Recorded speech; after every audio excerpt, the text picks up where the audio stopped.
Hey friends, welcome to the channel. Today we're talking about whether you're ready to buy a house or not. I know, it's a big topic, so let's dive in. But first, if you don't know who I am, my name's Bill Verbakel, and you found your Family Money Coach, where we help families gain control of their money, build hope, gain clarity, and have peace with their finances. So let's jump right in. Okay, so last week we talked about a few things that might prevent you from owning and instead stay a renter for a little longer. One of those things is if you're going to be moving within the next 5 years. Now the second thing is simply if you can't afford to own. And that is why we're here today. That is the meat of this discussion. You see, we're going to go into the top things you need to check off your checklist before you move from renting to owning. If you do this right, home ownership is a blessing. And we know in the long term, home ownership rather, is the right move for most people long term. You've got an appreciating asset. You've got something that you can call your own. You can renovate. You can do all the things you want to do in your home without permissions, of course, from a landlord. But ultimately, it's a part of the big picture of your wealth because it stabilizes one of the biggest financial line items in your budget. Let's have a look at the first of 6 things that you need to know to identify if you're ready to buy now or if you have to wait a little longer. The first thing out of the 6 things that you need to check before you buy a house or know that you're ready is, do you have a budget? A budget is a simple written plan telling your money what to do so that you don't have to wonder where it went. Now, this is really important when it comes to home buying. There are a lot of hidden expenses, things that you might not have planned for, and we want to make sure that you've exercised this financial muscle really well before you start into your home buying journey. The second thing we want to check is, do we have any debt? So maybe you have some credit card debt, maybe you have some student loans, maybe a car loan or a lease that you're doing right now for your vehicle or multiple vehicles. Maybe you have personal loans or loans with family. I don't know exactly what your situation is, but regardless, we need to clean up all of the debt before we walk into home ownership. Now I know some of you are saying, yeah, but my mortgage payment is only the same or maybe even less than my rent right now. But here's the thing. You're not factoring in risk. When we look at risk, we understand that more debt equals more risk. So when we walk into a new homeowner's experience, a home buying experience, we want to make sure we're in the best financial shape of our lives. So logically then, we want to go and pay off our debt. The other thing with paying off debt, and I know this idea of doing this before buying a home, it's not making me popular.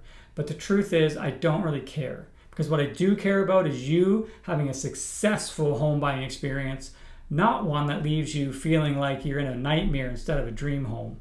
Okay, so that's really important, guys, that you actually take the time to assess, where am I at with my debt? Now, if you're in debt, I would recommend you walk through what we call the debt snowball. This is where you list your debts from smallest to largest, and then we ignore the interest rates. We know that the interest is not the issue when it comes to debt. It's the spending more than you make. It's the impulse purchases. What we do is we walk through the snowball starting with the smallest. We keep everything else current, meaning we pay the minimums on all other debts, but we really attack the smallest debt first. The momentum you build as you start to pay off each debt in succession will energize you and keep you motivated to want to keep paying off more debt. And at the end of the day, that's going to work faster than any other method out there. Even though mathematically it may seem incorrect, the reality is money is not just about the numbers. It's about behavior. So when we set our behaviors differently and we attack it this way, we actually make more progress than somebody who just looks at the numbers, phases out, and goes back into debt. Okay, so that's number 2. Pay off your debt. All right, so that's 1 and 2. Now we're on to number 3. So we've put ourselves on a budget, we've paid off all our debt, and that's been pretty easy because we knew where our money went with that budget, and we allocated all the extra money we had into paying down debts. So What do we do next to know if we're ready? Well, we need to have 3 to 6 months expenses set aside in a savings account for emergencies. Now, I know you might be thinking, well, I have my credit card. If something comes up, I can just use it. But let's be honest, using a credit card for an emergency is the last time in your life that you actually want to be using a credit card. This is the time when you're hitting a rough spot. Maybe you've gotten injured and can't work. Maybe you've lost a job. Maybe one of your kids needs a lot of extra care, and so you have to stay home and take care of them. You need to have a buffer from you and life. 3 to 6 months is what we're looking for here of your expenses. So if that's not in place, we're not ready to buy. We don't want to be dipping back into credit card debt. We just cleaned that slate with step 2. So don't entertain that idea. Have 3 to 6 months set aside before you buy a house. Now that we've done the budget, we've paid off our debt, we've saved for our emergency fund, kind of makes sense that we're getting pretty close here. And the thing that happens next is we start saving for our down payment. This is the best part, but it can take a little while.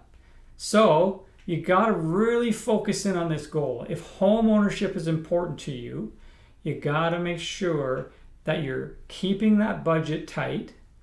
You can live a little, but keep the budget tight enough that the extra money that you find in your budget you can put towards a down payment.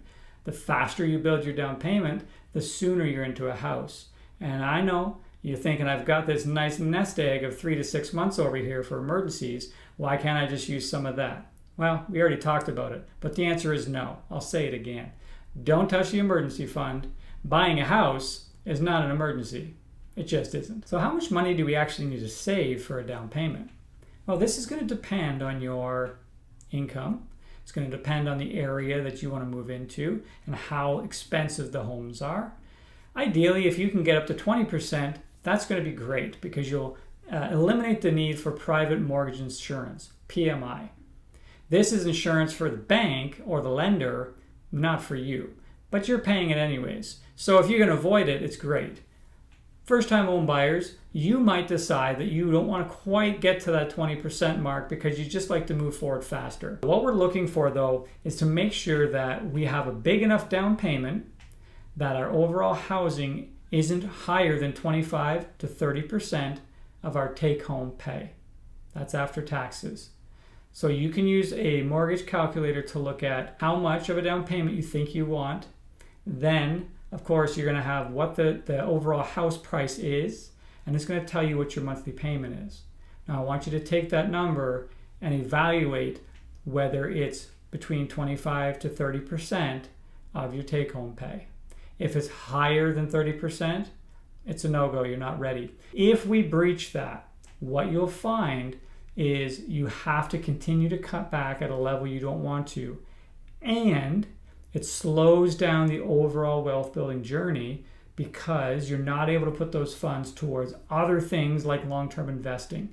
And we're not talking about that in this video, but it's something that's important in the overall journey of building wealth. The house is one component of that. And if the house is the largest piece and only major component of your wealth building journey, what you'll find is you're still cash poor and the house is owning you instead of you owning the house. Once we've got the down payment ready, now it's time to talk to your lender. We're going to look at how much will the lender give us, but we're not necessarily going to take everything that they're willing to give because honestly, it's probably going to push us out of the numbers where we're going to be comfortable at that 25 to 30% we just talked about. However, when you get to the stage where you're ready to buy, you've figured out the numbers, you're settled, you're feeling at peace about the decision. That's important, folks. Now, we're going to have to put a deposit down on any house that gets an accepted offer. So we find a house we like, it falls in all the parameters, the right price, everything's looking good. We go ahead and make an offer and they accept. Well, at that time, you're going to have to put a deposit down, an in-faith payment, so that you can move forward. Now, the good news is this in-faith payment does count towards your down payment when you go to actually finalize with the lawyers. However, it can vary greatly depending on the area that you're looking to buy in. So the best thing to do is before you actually go and start to look, when you know the area you want to look in, find a realtor that you can trust in that area and ask them about what the average deposit amounts are in that area. You're going to want to have that set aside. Okay, you guys, let's pause for a minute. We've gone through a lot. And before we move on, I would love it if you guys would like and subscribe to the channel. Guys, we're doing this for you, and we want to make sure the content is relevant and is what you want to hear. If there's something that you want to know more about, drop it in the comments below. Let us know your thoughts, and we're going to be happy to make a video to touch on those. Okay, so here's where we're at though. We've done a budget. We've paid off our debt. We've built an emergency fund of 3 to 6 months.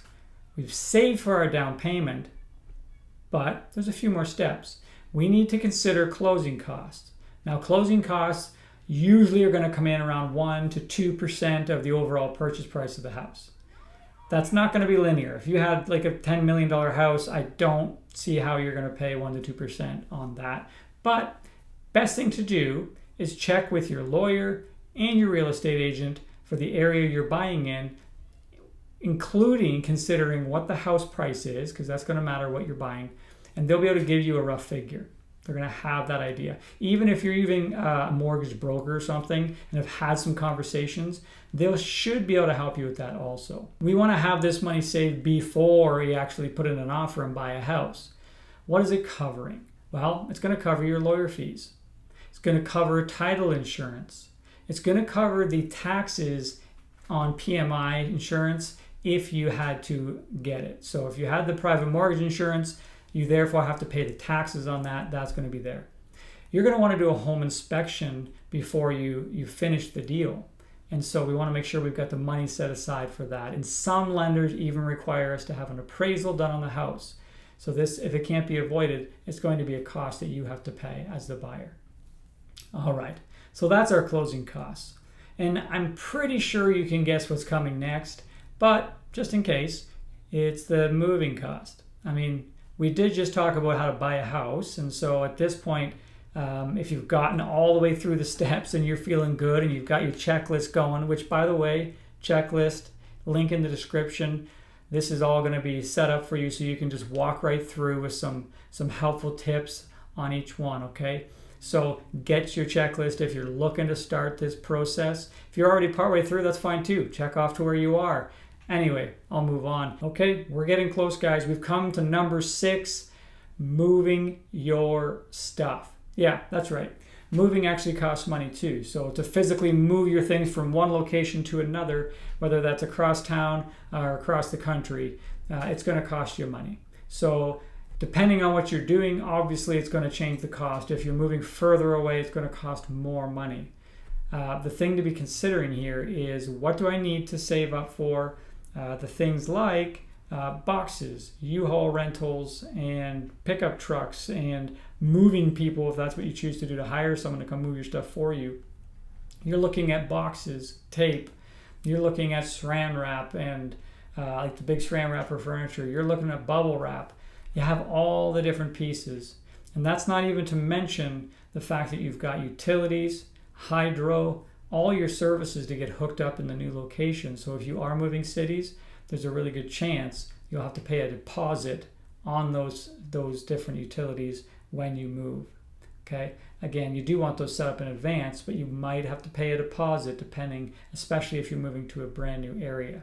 So that's something to be aware of. Don't take it for granted that you've got all this way and think that now we can tap into our emergency fund to buy boxes. Nope, you can't do that. The emergency fund is for emergencies, not for buying tape, not for moving expenses. So that's why we're having this conversation now, so that you know everything that you need to have ready before you buy a home. Okay, let's wrap it up. At this point, we've got our budget. We've paid off our debt. That's student loans, credit cards, personal loans, vehicles. All of it's gone. We've saved 3 to 6 months of our expenses. We've created a fund for our down payment, and we've got closing costs plus moving expenses all covered.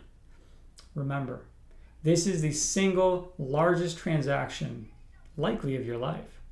it's important we set it up right. So if you can tick all those boxes, you are well on your way to now being able to buy a home. For some of you, this might actually just be confirmation of what you already know to be true, where you've done all these things and you are ready. And that's great too, because nothing is better than actually knowing you're ready to buy. Instead of just jumping into a decision thinking, well, am I? Like, is there something I'm missing? I'm not quite sure. If you're not there, there's no shame in that.